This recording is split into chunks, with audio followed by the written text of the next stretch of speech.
Et nous allons passer à une autre table ronde, qui est une table ronde autour de une discussion autour de Joseph Marius Thiola.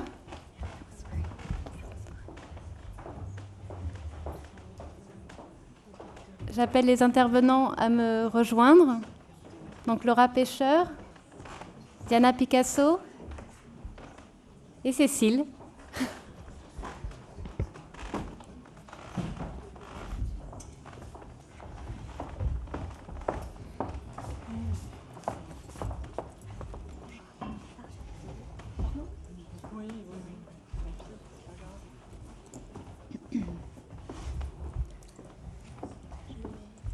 Qui c'est qui... Comme tu veux. Sinon, comme tu veux. Bien, donc nous allons à présent parler de la dernière production sculptée de Picasso, à savoir les tôles pliées, découpées et peintes entre 1954 et 1962 environ. Une production très, très riche, très ludique aussi, que nous montrons dans 3 salles de l'exposition Picasso Sculpture. Et dans 2 d'entre elles, nous avons exhumé, grâce à Laura Pêcheur, que je salue ici, qui nous rejoint cet après-midi, nous avons montré deux maquettes, 2 patrons de Joseph Marius Thiola qui nous permettent d'évoquer les processus créatifs qui ont mené des originaux en papier découpés et pliés de Picasso vers leur transposition en tôle. Donc nous allons discuter à présent de l'importance de Joseph Marius Thiola dans cette aventure des tôles pliées et peintes. Alors, la première question s'adresse à vous, Diana.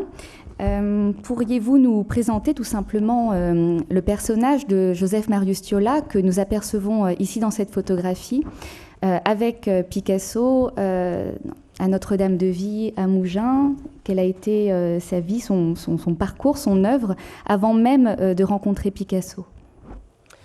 Donc Joseph Marius Thiola était un artisan serrurier-ferronnier originaire de Lyon, spécialisé dans la soudure, donc le travail du fer et du métal. En 1945, il s'installe à Vallauris où il commence par faire des chambres froides, puis il met au point des fours qu'il vend à tous les céramistes. Dans le cadre de sa société Châty, il réalise un grand nombre de portails et de lampadaires avec des volutes en fer forgé qui sont encore visibles sur la Côte d'Azur. Au début des années 50, il crée de nombreux miroirs en œil de sorcière ou miroirs dits, voilà, ça c'est les portails. Il crée de nombreux miroirs en œil sorcière ou miroirs soleil qui sont fabriqués en série, en acier. Ils sont reconnaissables à leurs rayons creux en tôle pliée. Les créations de Thiola dans le domaine du mobilier ont beaucoup de succès, alliant fonctionnalité et innovation technologique. Il s'amuse aussi à concevoir des objets miniatures comme des petites cuisines, des maquettes préparatoires pour ses travaux, mais aussi des petites figurines en fil de fer. Donc j'insiste sur cet aspect parce qu'on comprend que finalement le dialogue avec Picasso est très fertile et il ne va pas s'arrêter au rapport entre un simple artiste et un artisan exécutant. Et je tenais à souligner le caractère extrêmement novateur de cet artisan. Il va déposer donc plusieurs brevets en son nom et sous le nom de la société Tritube. Il fait breveter un procédé de fabrication simplifiée de tubes métalliques pliés ou coniques avec une feuille de tôle prédécoupée. Il dépose également un brevet pour des panneaux de chauffage qui lui permettent de faire les premiers radiateurs en tôle découpée, pliés et assemblés. Il utilise donc ses inventions pour la confection de meubles, de miroirs ou de tables dans le cadre des activités de la société Tritube. Picasso possédait notamment une table de télévision avec des pieds à roulettes, donc des boules qui tournent sur elles-mêmes. Il va s'inspirer de ce nouveau design pour certaines de ses sculptures, comme la sculpture en forme de cheval, sorte d'objet détourné, qu'il offre à son petit-fils. Voilà. On voit ici. Et ensuite, ces sculptures mâts. Première sculpture mât réalisée en bois vers 56-57, pour lesquelles Picasso fait appel au menuisier Paul Massier, puis avec des tubes métalliques fabriqués par Thiola dès 1957. Donc une réflexion autour du design contemporain et en particulier du tube. Bon, c'est intéressant de le relier à la période des années 50, le design est particulièrement important. Les portraits de Jacqueline, donc avec la structure de certains portraits,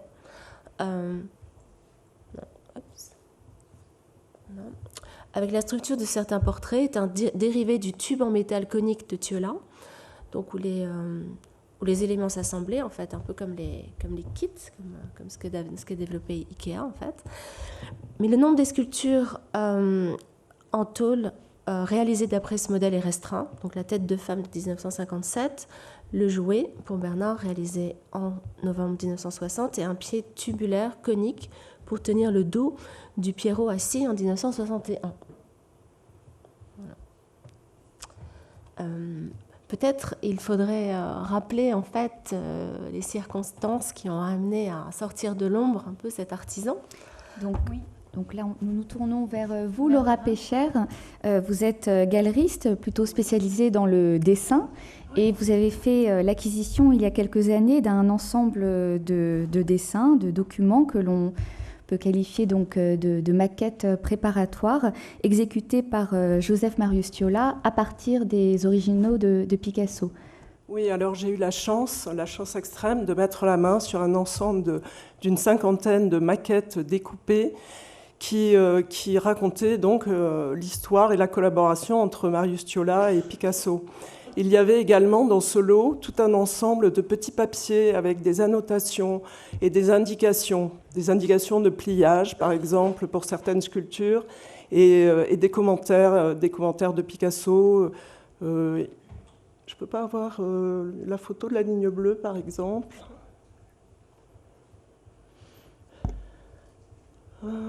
Voilà, celle-là. Voilà. Là, c'est très intéressant parce que vous avez donc une correspondance entre Picasso et Thiola. Picasso indique à Thiola comment plier une tôle de fer. Et ce qui est très intéressant, c'est qu'on voit qu'il y a eu un premier projet qui a été abandonné, la ligne rouge, et après, il indique ligne bleue, la bonne. Et après beaucoup de recherches, j'ai retrouvé la sculpture qui correspondait. J'ai aussi la photo. Si tu peux la mettre, la photo de la sculpture pliée. Le visage. Ah non, tu l'as pas. Ah, dommage. Bon, enfin, tant pis. Et en fait, tout cet ensemble est vraiment une source de recherche intense parce qu'elles permettent de comprendre la collaboration entre ces deux hommes, qui a été d'une intensité, surtout entre les années 60 et 61, alors que plus d'une centaine de sculptures ont été réalisées. Hein ? Alors justement, Diana, est-ce que vous pourriez nous parler de la dimension technique de cette collaboration ? Comment passe-t-on des maquettes originales de Picasso et de ses instructions aux différentes étapes de la réalisation ? Et quel rôle jouait Thiola dans cet intermédiaire entre la maquette originale en carton et la réalisation en tôle ?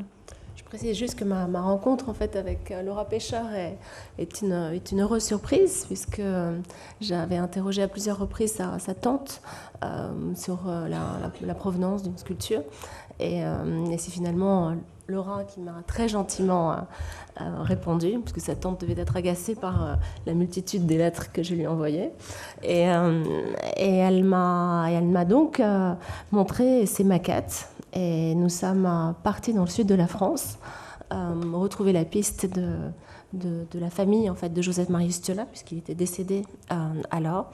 Et c'est donc grâce à ces archives photographiques que nous a confié la veuve de Joseph Marius Thiola et le sens très inquisiteur de Laura Pécher, qui est évidemment formée dans le domaine du dessin, qui était aussi mon domaine de passion pendant très longtemps, l'a amenée d'une façon quasi obsessionnelle à essayer de comprendre comment fonctionnait ce mécanisme qui nous avait complètement échappé, puisqu'on connaissait l'intervention de Lionel Préjat. évidemment, pour donner un nouvel élan à cette série de tôles découpées, mais on ne savait pas véritablement dans quelles circonstances ce dialogue avec Joseph Marius Ciola s'était effectué. Voilà. Alors, donc, oui, donc on sait de toute façon que Picasso s'est toujours intéressé aux innovations techniques d'assemblage, depuis la guitare jusqu'à ses tôles, et qu'il était toujours amené à travailler avec des artisans. Donc, peut-être rappeler que dans un premier temps, il est amené à travailler avec une autre personne pour les tôles découpées. Donc, je reviens en arrière. Voilà. Pour réaliser la série des 4 tôles découpées de représentant Sylvette, il a fait appel à une autre personne, Toby Jelinek, qui était un tout jeune designer qui arrivait de Londres, où il avait habité avec Terence Conran et où il avait fabriqué avec lui des meubles. Quand il arrive à Vallauris, il les propose à Madame Madura, qui pense que ça pourrait intéresser Picasso. Donc Picasso, effectivement, les a vus et les a achetés. Ils étaient extrêmement novateurs, une sorte d'assemblage de métal, de bois, de feutrine, dont nous fait une description. D'ailleurs, François Gillon, on les connaît par des photographies qui ne sont pas là, mais François Gillon en fait quelques descriptions. Et donc, c'est à la suite de cette collaboration qui prend fin, car Toby Jelinek tombe malade et part de Vallauris, que, dans un second temps, Lionel Préger, qu'il avait déjà rencontré dans les années 40 quand même, puisque c'était à lui qu'il avait confié, Picasso avait confié sa chouette, d'une façon très officielle, et puis que c'était un très grand passionné d'art et grand collectionneur de dessins. Donc c'est à partir de ce moment-là où Lionel Préger va, d'une façon assez régulière, amener les modèles qui étaient réalisés en carton ou en papier à Ciola pour qu'il les transfère en métal. Voilà. Laura, pour identifier ces maquettes, vous avez mené de nombreuses recherches dans différentes collections publiques et privées.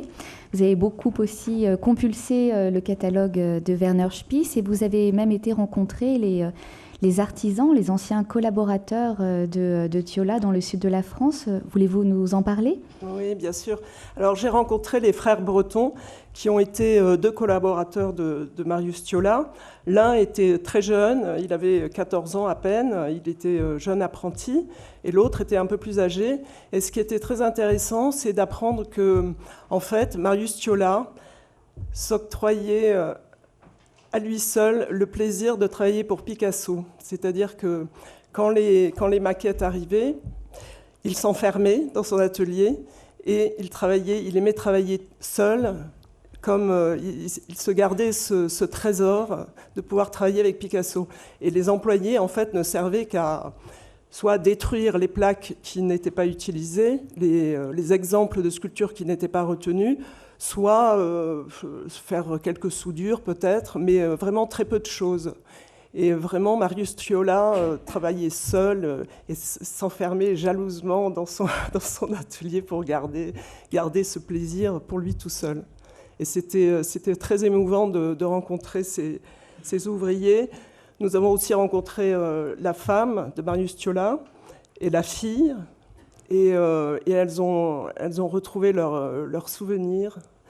Et Diana, c'était assez émouvant de passer tout ce temps avec cette famille. Et de boire beaucoup de pastis aussi. Juste, je voulais dire qu'Elisabeth Colline, donc, qui avait publié un entretien avec Lionel Préger, aussi vient quelque part contredire, puisqu'on n'était pas avec Joseph Marius Ciola lorsqu'il faisait ses tôles, puisque Lizzie Colline avait interrogé Christian Bassot, un autre ouvrier, qui lui disait que c'était un travail d'atelier. Mais par la suite, les différents ouvriers qu'on a rencontrés, en fait, ont tous semblé dire qu'il s'en occupait tout seul, ce qui est assez intéressant de souligner. Voilà. Et oui, donc en fait, grâce à ces maquettes, là on peut voir un exemple d'une plieuse, qui est toujours celle qui est utilisée de nos jours pour plier le métal. Donc on arrive à mieux appréhender la difficulté en fait pour retranscrire très précisément, puisque si dans le cas des têtes de Sylvette, le processus de reproduction était plus artisanal, on va dire, José Marius Tola essaie vraiment de le reproduire très très fidèlement. Donc ça suppose de couper, de coller les maquettes, d'où les morceaux de scotch, les tracés, les mises au carreau. Oui, sur la photo de droite, on voit très bien les marques de scotch. En fait, Marius Ciola prenait le patron qu'il avait fait d'après le modèle de Picasso, d'après le dessin ou la maquette originale, qu'il décalquait. Il reproduisait une maquette. Il prenait cette maquette, il la scotchait sur la tôle de fer. Il l'a détourée avec un outil qu'on appelle le pointeau, qui est un outil assez pointu. Il l'a dessiné la forme. Après, il enlevait la maquette. Il passait la forme dessinée avec une craie blanche pour que le trait se voit mieux. Et après, il découpait la tôle avec soit une scie sauteuse, soit une scie fixe. Voilà. Et après, bien sûr, il y avait des interventions sur le pliage. Voilà, cette photo est très intéressante parce que vous avez les indications de pliage sur le long des lignes.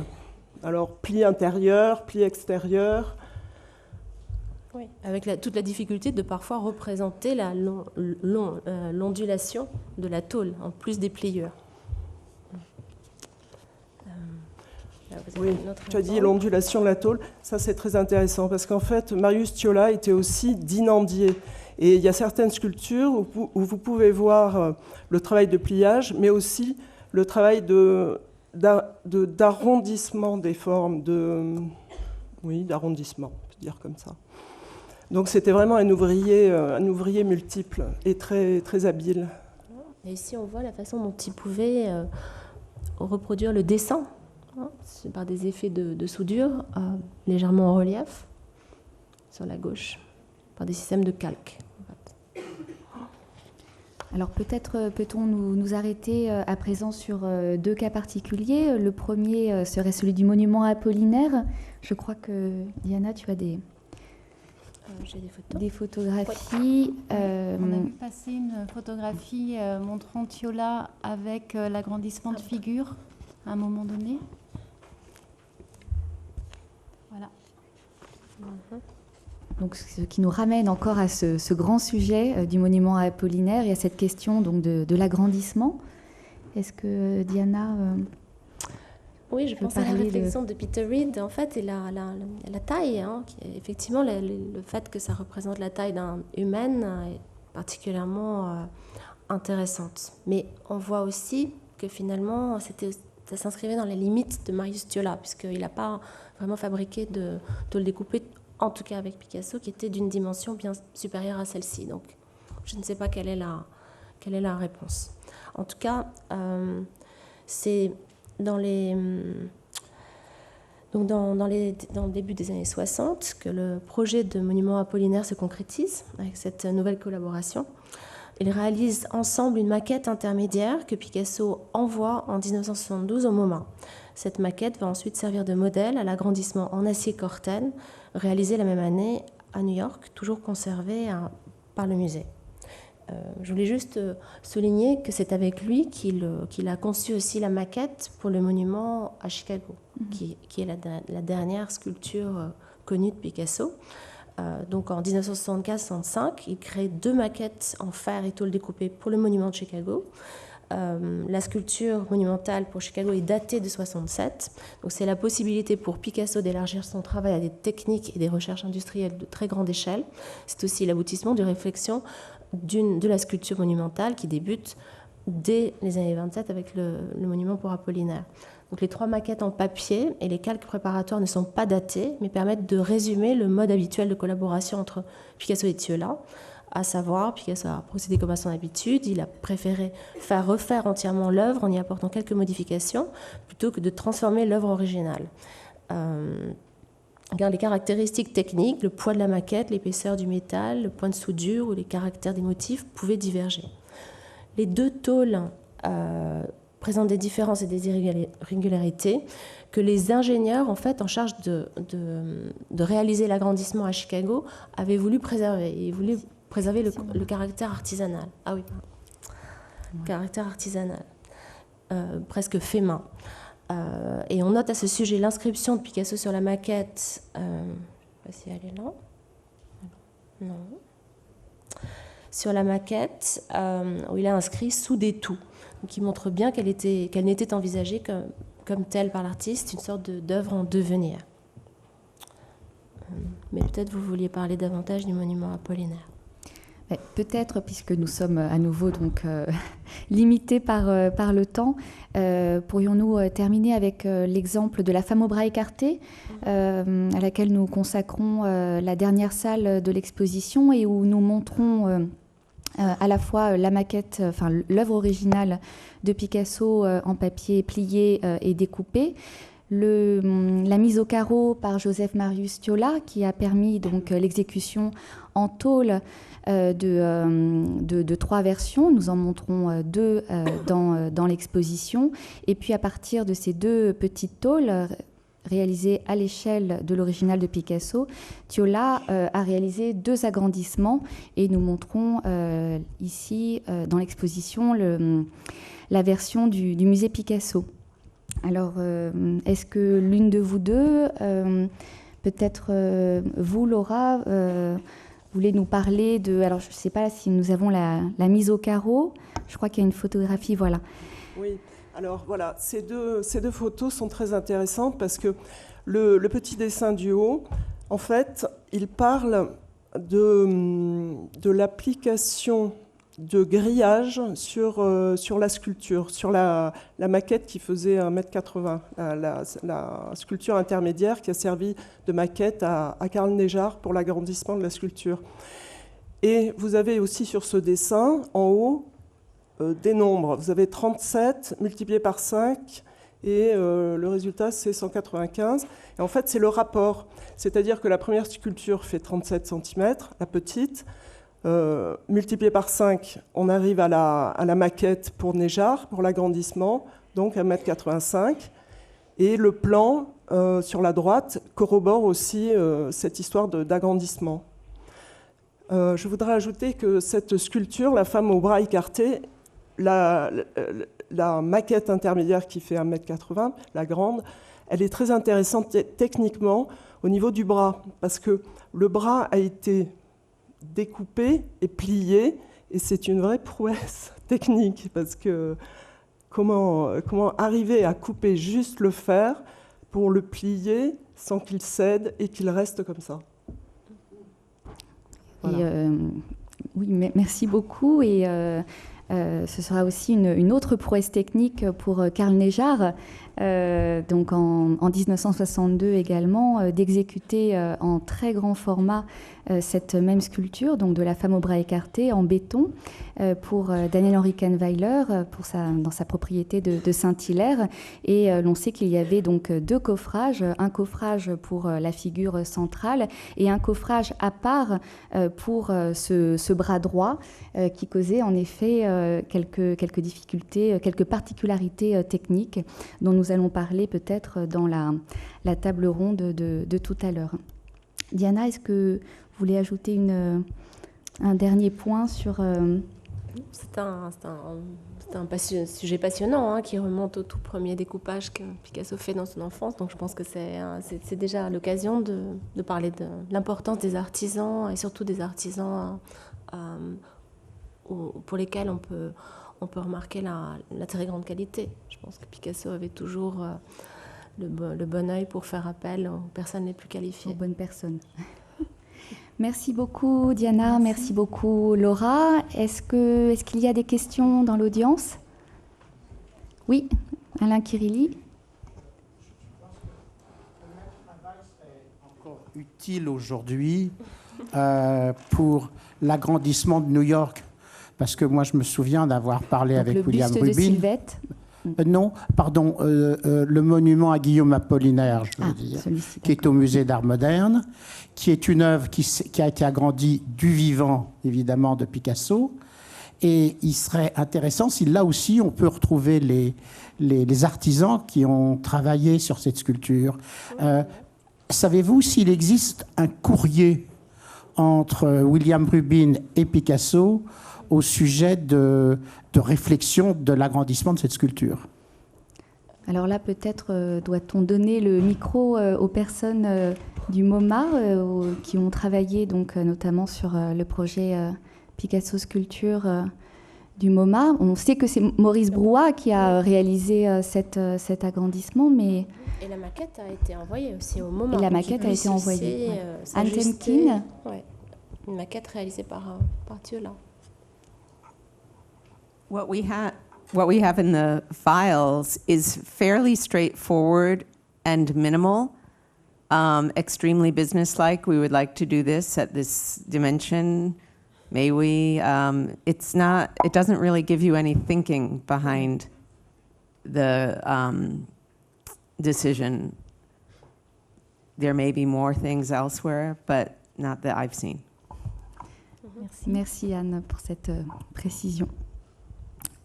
D'autres questions? Oui, une question de Christine. Je crois qu'il y avait une question aussi de Claire Fine.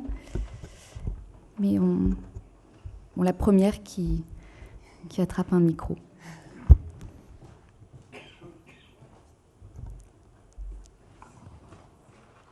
Oui, nous avions réalisé avec Elisabeth Cowling donc cet entretien avec Lionel Prégère. Et j'avais compris, ou est-ce que j'ai bien ou mal compris, que, d'après ce que nous a dit Lionel Prégère, que M. Thiola était employé de Lionel Prégère. Est-ce que c'est exact ou... En fait, Lionel Prégère a racheté la compagnie de Thiola. Parce que Lionel Prégère, il avait une entreprise de démolition à Cannes-la-Boca, donc oui. Pas loin. Il connaissait les activités de Joseph Marius Thiola, d'ailleurs qui avait un certain succès commercial. Et donc il a racheté, ou en tout cas il a été un investisseur principal. Et Thiola était devenu donc son employé. Mais une fois que Prégère est parti, puisqu'il est parti pour Paris et il a commencé à diriger la galerie de Knoedler, ce qui explique aussi la sorte de cessation brusque de cette envolée des tôles découpées, parce qu'il n'était plus là pour faire les allers-retours. Après, il y avait le chauffeur qui faisait, mais ça n'avait pas le dynamisme de Lionel. Et donc, à partir de ce moment-là, Thiola a continué à travailler dans l'entreprise sans lui. Donc, on n'a pas eu accès à tous les papiers, donc on ne sait pas exactement, mais on sait en fait que voilà, ça s'est passé comme ça. D'accord, merci. Claire Fine. With the folding of the metal, before it's actually folded, did you find any evidence of heating it to soften it so that it would fold without splitting? Or, as you can buy as it were, softened metal today, I assume you might have been able to then. I'm not quite sure I understand the question. To fold metal, it has to be in a softened, not hardened state. Yeah. Yeah. And to do that, you have to heat it. Yes. So, Yeah. did you find evidence of Thiola or one of his colleagues heating it, or perhaps it was that the sheet metal was bought in a, as it were, pre-softened state? No, we know that it was difficult once it had been heated and folded to do it again. Therefore, it was very important for Picasso to communicate precisely what he wanted to Thiola. So what? It like, was like the breast being lifted. Yes, it was heated and then folded. Yes. And if you got it wrong, you're in a mess. Yes. Yes. Yes, that's why. Like the breast being lifted had to be done the right way, and we know from one of the person working with Thiola that in fact they were astonished that while they were doing the Pierrot, Picasso noticed that the toe was not at the right place. Just to illustrate how precise he was in the execution in metal. So Yes, he was expecting from his technical assistant to be respecting the original model. Very accurate. Yes.